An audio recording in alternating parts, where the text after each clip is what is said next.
My prize mare Juniper blinked lazily and went back to drinking undeterred, as if this was just another day on the farm. After the fourth flyby, I tracked its flight with a GPS triangulation program I'd written in my contracting days. Who else would think they had a right to spy on my land? Hayseat.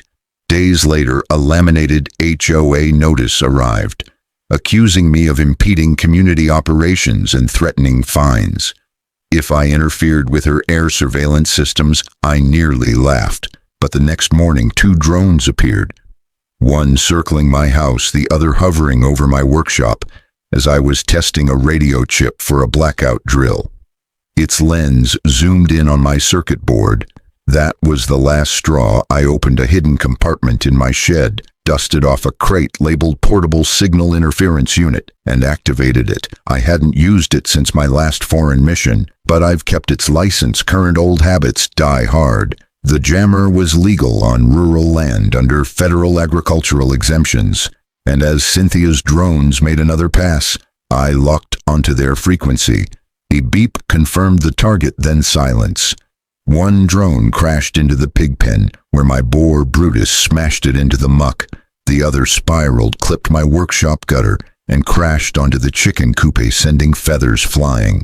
My dog Tank trotted over with a propeller in his mouth, like it was a bone. By 3 p.m., Cynthia was at my gate screaming about $1,200 in damages and threatening to call Homeland Security.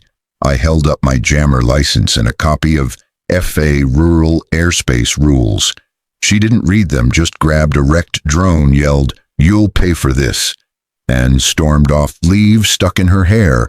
I thought that would end it, but I underestimated her. The next day, I received an official HOA citation accusing me of running unauthorized defense equipment and threatening legal action. I smiled because I'd already found something in the wreckage that changed everything that night. While my animals slept under the stars, I disassembled the drone wreckage in my shop, burnt plastic tangled wires, and most importantly, memory cards. Cynthia thought she was playing with a clueless farmer, but I was trained to read systems in war zones. I inserted the cards into a secure reader and nearly choked on my coffee. One drone's video included thermal scans of my fields and barn, creepy, but not incriminating. The other had zoomed in stills of my solar relay, capturing wiring schematics stenciled on the inverters. This wasn't surveillance. Cynthia was scouting my power grid, but why? I cross-referenced the drone models and confirmed they were tied to the HOA's network hub, rendering her flights technically authorized under vague bylaws. She could twist this to turn my jammer into a threat to community infrastructure. Even though I was fully licensed, I called an old friend, Lucas, who did county zoning. When I mentioned the footage, he asked if my property was under review. I froze review for what he admitted my farm had been flagged in an anonymous rezoning proposal traced back to an HOA consortium, claiming my property was inefficient and ripe for a residential hub. My blood boiled. Cynthia wasn't just nosy. She was plotting a land grab. If that proposal passed, I'd have imminent domain wars. The next morning, a new HOA notice arrived, accusing me of emotional distress to board members and slapping me with an $800 fine for jamming her illegal drones. I burned it in my burn barrel, watching it crisp into ash. Cynthia didn't give up. That afternoon, 3 drones hovered just outside my jammer's radius, one blinking HOA in Morse code. It was absurd, infuriating. I was done playing defense. I dug up decoy transmitters from an old military contract, mimicking sensitive equipment signals, and scattered them around my property near the beehives, by the chicken coop, under an old clothesline. If Cynthia wanted data, she'd chase ghosts. I upgraded my jammer with a phased pulse to scramble guidance systems without crashing drones, and installed infrared cameras with encrypted offline storage. My farm became a fortress. The next morning, I caught Cynthia on my property line with 2 men in bargain polos posing as county inspectors. I watched through a spotting scope as they scribbled notes on my irrigation system. I walked up on them, recording on my phone, and asked for their identification. They stammered, admitting they were hired by the HOA president.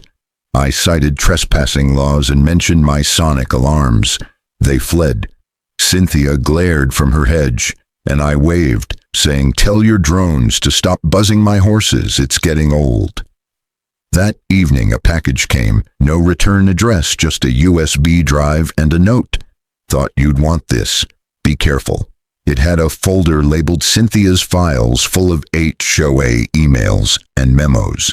One outlined a plan to seize my land by emergency reallocation, detailing false complaints, bribes, and blacklists, all signed by Cynthia.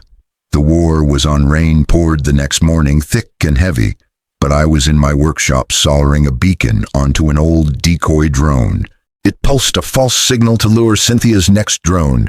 Around 10 a.m., a sleek carbon fiber model appeared, hovering low over the decoy. I zapped it with a phase jammer burst, and it splashed into a puddle. Cynthia appeared minutes later, soaked and screaming about felony sabotage. I reminded her that flying unlicensed drones over livestock in a storm broke multiple regulations. She stormed off, threatening to annihilate me. That afternoon, fake property compliance SUVs parked across from my farm, taking pictures. I videoed them invoking the Rural Land Protection Act. They took off. I mailed drone components and USB to Raul, a cybersecurity friend. He found a sonic emitter in the new drone, intended to stress animals, explaining my nervous chickens and Juniper's odd behavior. Cynthia was not only spying, she was assaulting my farm. I rigged directional speakers to a motion-activated counter-frequency system. When a small quad drone flew over my field, I activated it. The drone went wild and crashed into the weather vane of the HOA clubhouse. Cynthia got back at me with a lawsuit for property damage and sabotage of the community. In court, she paraded in a beige suit while I was in boots and flannel. I produced drone pieces, my license for the jammer, and the USB's emails revealing her reasoning scheme. Raul's analysis showed her drone's sonic emitter was for crowd control, not surveillance. The courtroom fell quiet. Cynthia pleaded ignorance, but the judge suspended her drone operation and ordered FAA investigation. FAA agents later audited my evidence substantiating remote probes on my solar manual of federal violation. At an emergency HOA meeting, I presented the drone video and exposed Cynthia's scheme. A board member, Ellen, revealed forged documents and unauthorized fines. The room erupted. A neighbor, George, recommended dissolving the HOA. The vote carried 87% to 13%. Cynthia tried to snatch my flash drive, but I prevented her, whispering, "There's 5 more copies." She fled humiliated. The press dubbed her drone Cynthia. Her house didn't sell, and she was spotted directing traffic in a neon vest, helpless. The FAA traced her drones to a black market dealer, and she was prosecuted for fraud. My farm did well, and the Pentagon contracted me to consult on counter-drone technology. I worked from home, tending my animals by day and developing prototypes by night. One day, I saw Cynthia at a public event, her frown unchanged but ignored. Our eyes met, and she looked away, defeated. My new drone detection lattice hummed softly, guarding the peace I'd fought. For Cynthia had flown too close, and I'd clipped her wings for